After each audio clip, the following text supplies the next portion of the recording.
परमाणु संरचना के संदर्भ में हम लोगों ने पढ़ा कि परमाणु में इलेक्ट्रॉन, प्रोटॉन और न्यूट्रॉन होते हैं। इनकी खोज कैसे हुई, किसने किया और कब किया, इनकी जानकारी हम लोगों ने जान लिया। आज का विषय वस्तु है परमाणु क्रमांक, परमाणु भार, समभारी और समस्थानिक। आइए पहला आपका मिल जाता है परमाणु क्रमांक। तो परमाणु क्रमांक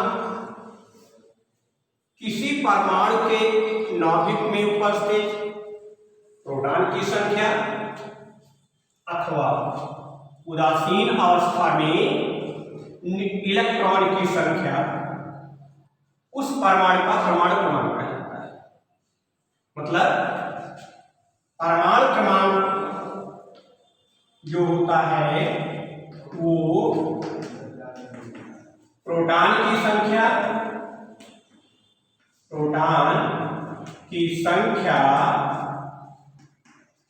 या इलेक्ट्रॉन की संख्या के बराबर होता है। अब प्रश्न ये उठता है कि दोनों कैसे बराबर होते हैं। तो हम जानते हैं कि परमाणु विद्युता क्या होता है, उदासीन होता है। उसमें जितने धन आयन होंगे उतने ही क्या होंगे, ऋण आयन होंगे। धन आयन क्या होता है, प्रोटॉन है। ऋण आयन क्या है, इलेक्ट्रॉन है। तो जब तक प्रोटॉन और इलेक्ट्रॉन आपस में बराबर नहीं होंगे तब तक परमाणु उदासीन नहीं होगा। इसलिए चाहे उदासीन अवस्था में परमाणु क्रमांक का मान प्रोटॉन की संख्या के बराबर या इलेक्ट्रॉन की संख्या के बराबर होता है, लेकिन आयन अवस्था में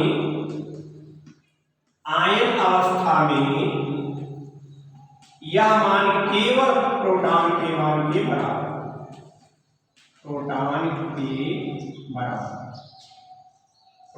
की संख्या।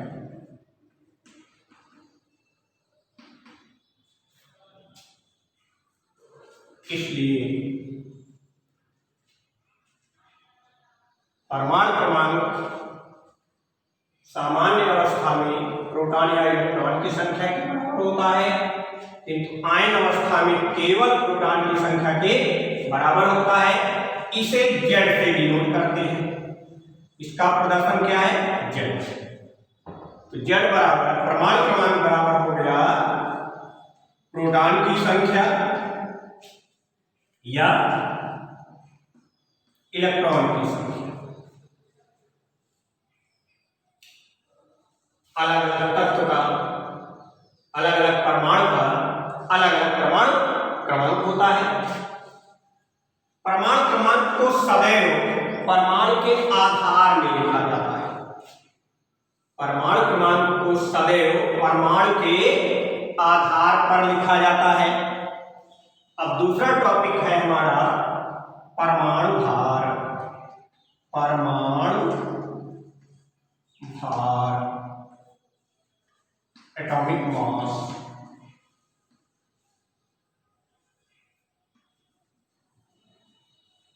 Atomic mass. तो रदरफोर्ड के अनुसार भार क्या है, परमाणु का नाभिक। भार क्या है, परमाणु का नाभिक है। और नाभिक में दो कण पाए जाते हैं, प्रोटॉन व न्यूट्रॉन। तो परमाणु भार क्या है, किसी परमाणु के नाभिक में उपस्थित प्रोटॉन का भार और न्यूट्रॉनों का। जितने प्रोटॉन हो, जितने न्यूट्रॉन हो, उनके भार का योग उस परमाणु का परमाणु भार कहलाता है। इसे प्रदर्शित करते हैं ए। तो परमाणु भार ए बराबर हो गया प्रोटॉन का भार प्लस न्यूट्रॉन का भार। प्रोटॉन का भार प्लस न्यूट्रॉन का भार। सामान्य अवस्था में प्रोटॉन का भार जो होता है वो इलेक्ट्रॉन के भार के बराबर होता है। तो यहां हम लिख सकते हैं इलेक्ट्रॉन का भार धन न्यूट्रॉन का भार। और प्रोटॉन या इलेक्ट्रॉन को हम कह सकते हैं जेड। तो यहां हम लिख सकते हैं जेड प्लस न्यूट्रॉन का भार। अगर हमें न्यूट्रॉन ज्ञात करना है, न्यूट्रॉन क्या है, तो हो जाएगा ए माइनस जेड। तो ये जो भार है आपके जो संबंध है सब में ये अलग अलग संबंध का निरूपण किया गया है।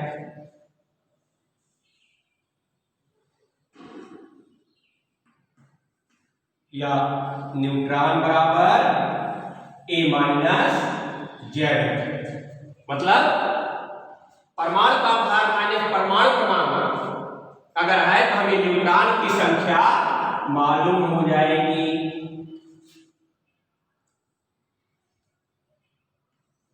न्यूट्रॉन की संख्या मालूम हो जाएगी। तो अब परमाणु भार को सदैव तत्व के या परमाणु के पावर में लिखा जाता है। जैसे उदाहरण क्या है, परमाणु भार और परमाणु क्रमांक में संबंध लिखने के लिए परमाणु के साथ। तो जैसे कोई तत्व को हमने डिनोट किया, परमाणु को डिनोट किया एक्स से, तो यहां जो लिखेंगे आधार में ये हमारा होगा परमाणु क्रमांक। ऊपर जो लिखा जाएगा वो होगा परमाणु भार। उदाहरण जैसे क्लोरीन को लिखते हैं हम Cl से, परमाणु क्रमांक है 17 और परमाणु भार है 35.5।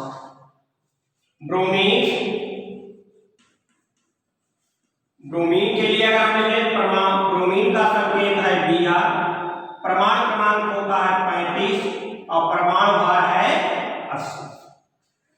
तो जो बेस में लिखा होगा, किसी भी तत्व के बेस में किसी भी परमाणु के आधार में जो लिखा होगा वो हमारा परमाणु क्रमांक है। और जो पावर में लिखा होगा, टॉप में लिखा होगा, ऊपर लिखा होगा, उसे हम कहेंगे परमाणु भार।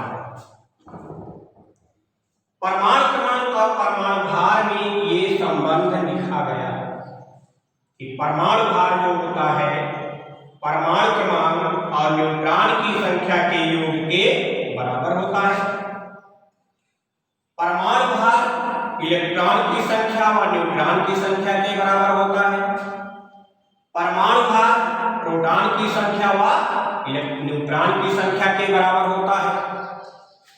तो ये हमारा था परमाणु भार और परमाणु क्रमांक। इस पर आपकी किताबों में कुछ उदाहरण मिलेंगे, उन उदाहरण को भी हम लोग या आप लोग लगाने का प्रयास कीजिए। नहीं आ रहा है तो इसी वीडियो पर इसी नंबर पर भेज दीजिएगा। हम अगला टॉपिक देखते हैं कि क्या है हमारा समभारी।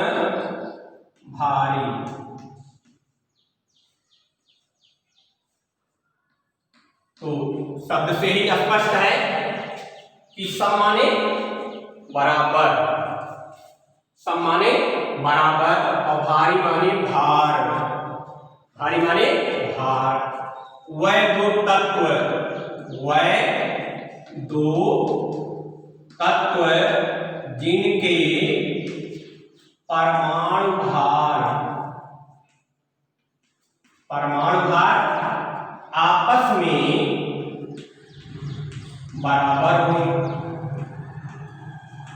में बराबर हों, किंतु परमाणु क्रमांक भिन्न हो, क्या कहलाएंगे? समभारी कहलाते हैं।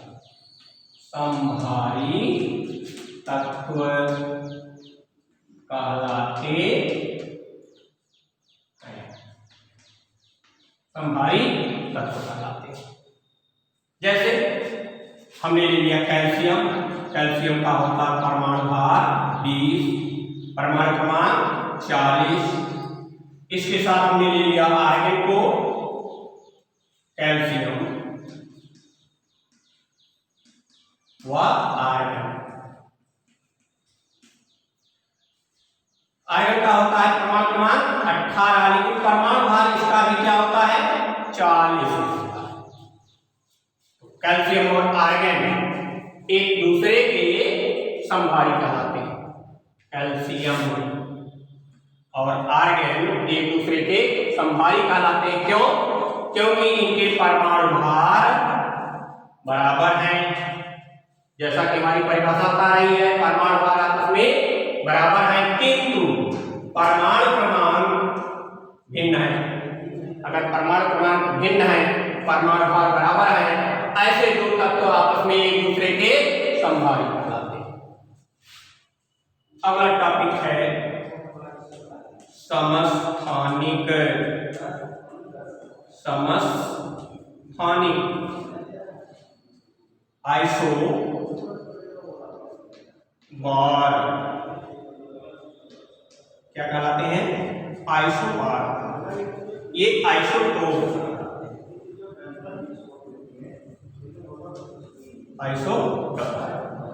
तो आइसोबार शब्द पर आइए। सम माने पहले की तरह बराबर, और स्थानिक माने स्थान, जिनके स्थान समान हो लेकिन परमाणु भार भिन्न भिन्न हो। स्थान किसके लिए रिस्पॉन्सिबल क्या है? स्थान के लिए रिस्पॉन्सिबल है परमाणु क्रमांक, जिनके परमाणु क्रमांक समान हो और परमाणु भार भिन्न भिन्न हो, वह सभी एक दूसरे के क्या कहलाते हैं? समस्थानिक कहलाते हैं। तो फिर अंतर क्या हुआ? इनमें स्थान बराबर है और इनमें भार बराबर है। दूसरा अंतर क्या हुआ? इनमें परमाणु क्रमांक बराबर है, जो भार के लिए रिस्पॉन्सिबल है। इनमें परमाणु भार बराबर है, जो भार के लिए रिस्पॉन्सिबल है, किंतु इनमें परमाणु क्रमांक बराबर है, जो परमाणु समस्थानिक के लिए, स्थान के लिए बराबर माना जाता है। तो यहाँ पर दो तत्व हैं। यहाँ पर क्या है? दो तत्व हैं, लेकिन इसमें एक तत्व के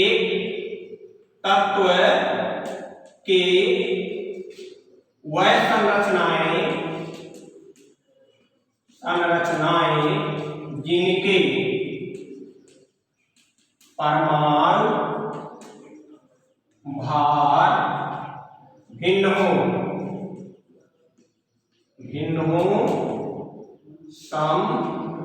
समस्थानिक तत्व कहलाते हैं।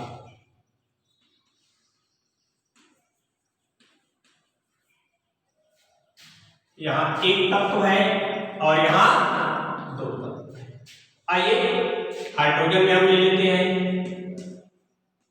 हाइड्रोजन में क्या है? 1H1 प्रोटियम कहा जाता है। क्या नाम है? प्रोटियम।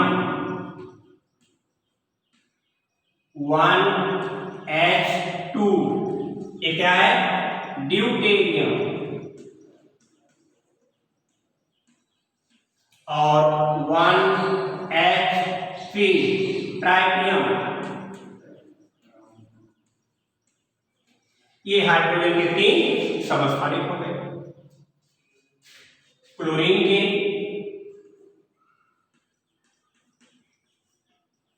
के क्या समस्थानिक है?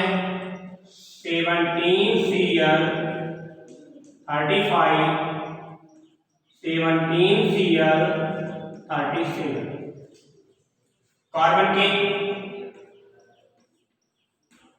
के हैं 6C12, 6C13, 6C14, 6C15।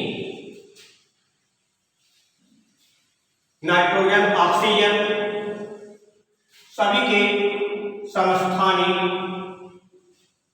होते हैं, लेकिन परमाणु क्रमांक इनका सदैव समान और परमाणु भार भिन्न भिन्न होता है। 12, 13, 14, 15, 35 और 37। तो जिनके परमाणु भार भिन्न है, परमाणु क्रमांक समान है, एक ही तत्व के भिन्न भिन्न संरचनाएं समस्थानिक कहलाती है। दो तत्व जिनके परमाणु भार समान है, परमाणु क्रमांक भिन्न है, समभारी तत्व कहलाते हैं। अब इनके उपयोग क्या है?